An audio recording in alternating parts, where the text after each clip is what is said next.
Adam Schefter gave some big time updates about the NFL trade deadline as it's just a couple of weeks away. So we'll talk about how that impacts the Minnesota Vikings. But with the NFL trade deadline only a couple of weeks away, you guys got to hit that subscribe button. It's going to be a crazy time here over the next couple of weeks. Will the Vikings make a big time move? We'll discuss that all on today's show. But also, we are taking on Eagles now in our Week 7 subscriber battle. Right now, we're at 73 subs. Eagles now is at 91 subscribers. So if you want to beat the Eagles not only on the field, but also off the field here within the walls at Chat Sports, go down there, hit that subscribe button today, and help us beat Eagles now in the Week 7 sub battle.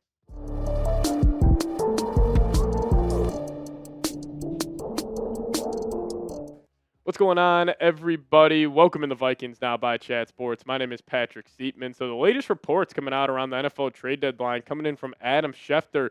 He says sources expect an active NFL trade market ahead of the deadline. Now, Schefter put an article out on ESPN. He listed some of the top trade candidates heading into the trade deadline. So we'll talk about how that impacts the Vikings. But first, we got to talk about some positions of need for the Vikings because, even though I don't expect them to be too active in the NFL trade market, knowing Kwesi Adofo-Mensah, he very well could be. Like, nobody saw that TJ Hawkinson trade a couple of years ago, but some of the top positions of need for the Vikes: cornerback, center, and linebacker. Now, I think the cornerback position, we're more talking about that cornerback 3 spot.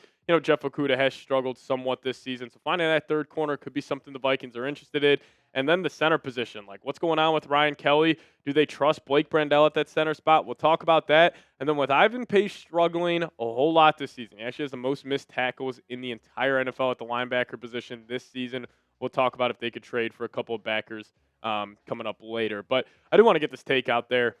I doubt the Vikings get aggressive at the NFL trade deadline unless they win their next 2 games. Like, if the Vikings beat the Philadelphia Eagles at home, move to 4-2, and then somehow they travel on a short week and go out there and beat the Los Angeles Chargers, then you're sitting there at 5-2.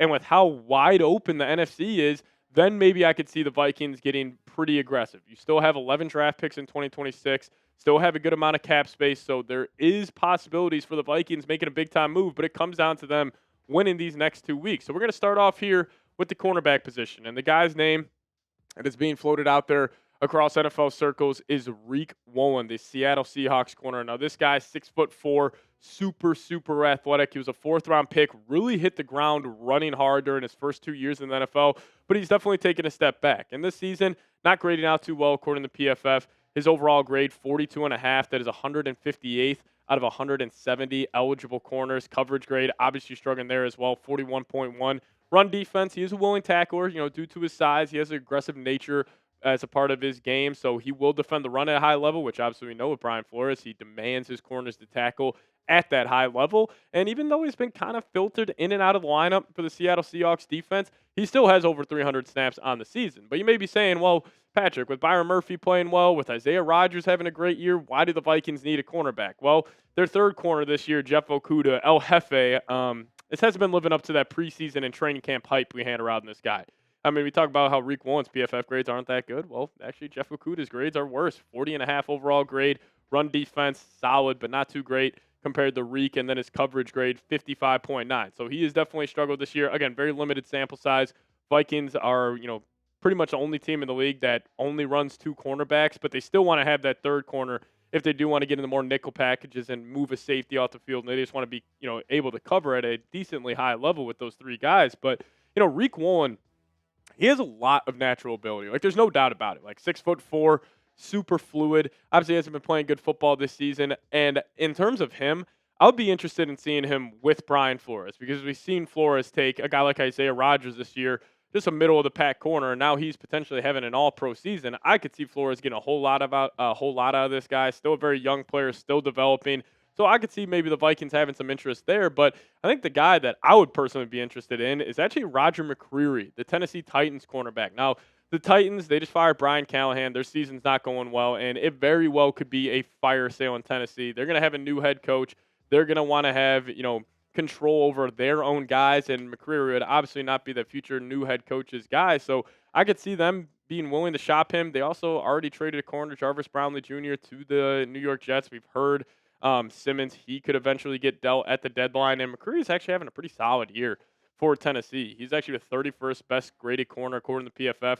coming in at a 70.8 overall grade. Run defense, not as good as week 1, but still not too bad at all. And then coverage. This guy can cover, 73.6 overall grade, and he's played in over 234 snaps this current season. And what would Roger McCreary go for? I think just a 6th-round pick. Now this guy, he is in a contract year. So, obviously you're not going to be willing to give up like a, 3rd, 4th, or 5th round pick for a guy who only has 1 year left on his contract. You don't be only, bringing him in for, 10-ish games for the rest of the season. So I would have some interest in this, especially if the Vikings win their next 2 games. If you just want to kind of get better on the margins, I think this would be a trade that the Vikings could consider. But how about you guys? Would you accept this trade? Give me an A for accept. Give me a D for decline. Let me know your thoughts down below in the comment section. I would do this. The Vikings got 11 picks next year. You got 2 6th-round picks for Harrison Phillips. So if you want to get better on the margins, I think this trade, would definitely intrigue me a little bit. So you guys let me know your thoughts. Would you accept this deal? Give me an A for accept or a D for decline. Now we'll talk about a center trade target for the Vikings here in a second, then also 3 off-ball linebackers they could potentially trade for. But before we do so, got to give a massive shout-out to today's presenting sponsor, and that is Prize Picks. Now you and I, we make decisions every day.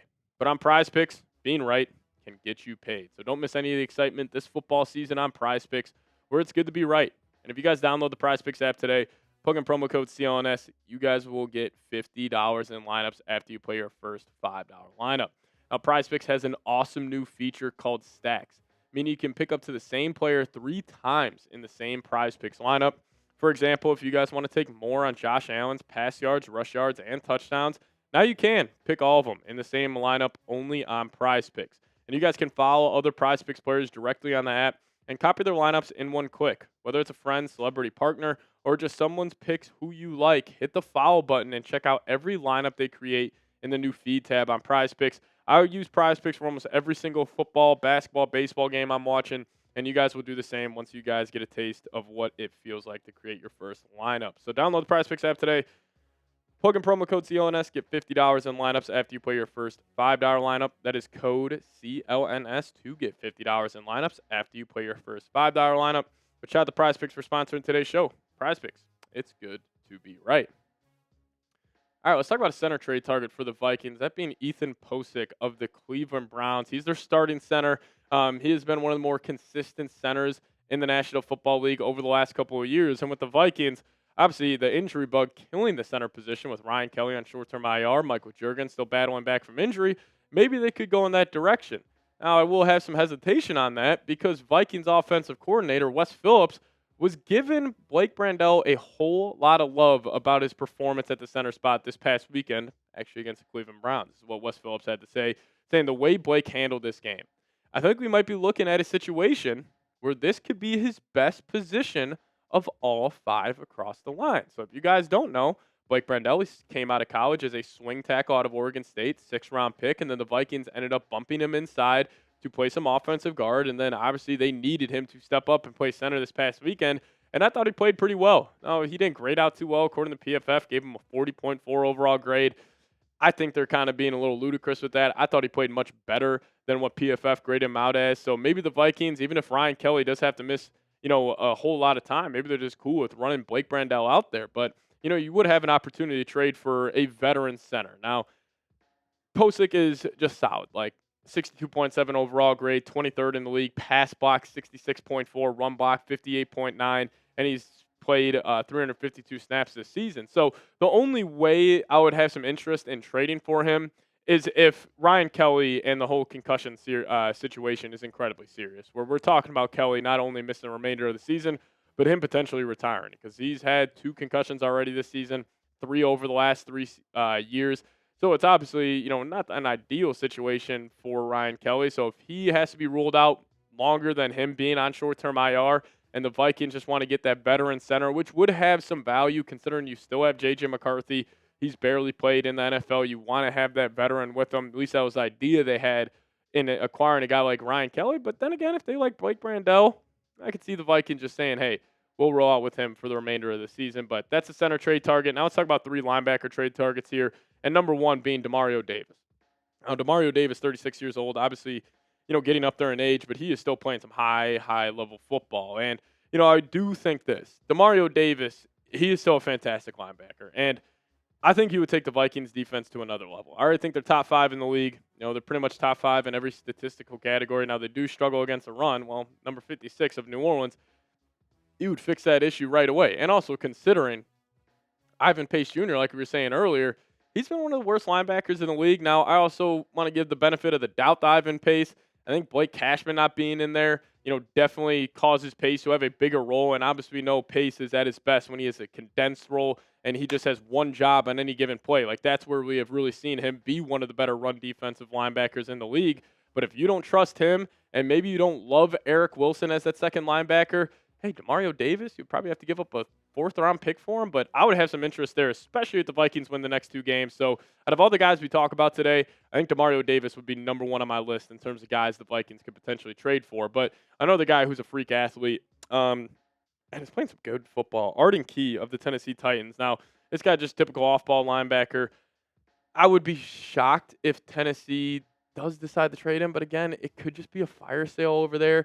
And again, kind of the same thing we're talking about with like Ivan Pace and the Eric Wilson situation, where Arden Key would be more of just a, get another body in the room type of pickup where, you trade for Demario Davis, he's getting in there and he's playing right away and he is playing all of the snaps defensively. Arden Key would be a guy you bring in and he's just part of that rotation with Eric Wilson, Ivan Pace, and obviously himself. But also another Tennessee Titan, Draymond Jones, another solid player. Doesn't really, get to the quarterback too well, but as an off-ball linebacker, he's definitely got some interest there. And again, the Tennessee Titans, like Jeffrey Simmons could be on the move. Like a bunch of these guys could be on the move. So I think they're going to be probably the number 1 team at the deadline who is true sellers, considering they fired their head coach. So they're going to try to get some new blood in the organization. So watch out for those 2 guys. But if I had to pick a player to trade for, I got to go with Demario Davis. I think that would actually be a perfect fit for him. You need a veteran linebacker next to Blake Cashman, an elite communicator, great against the run. He also brings a lot of physicality, which the Vikings defense already has. But Demario Davis, again, like I was saying, he would take that to another level. So that would be my number 1 guy. But you guys let me know your thoughts down below. Name a player the Vikings need to trade for. Drop that name down below in the comments section. And we'll see you guys next time. Appreciate all of you guys for tuning in. As always, let's go Vikes.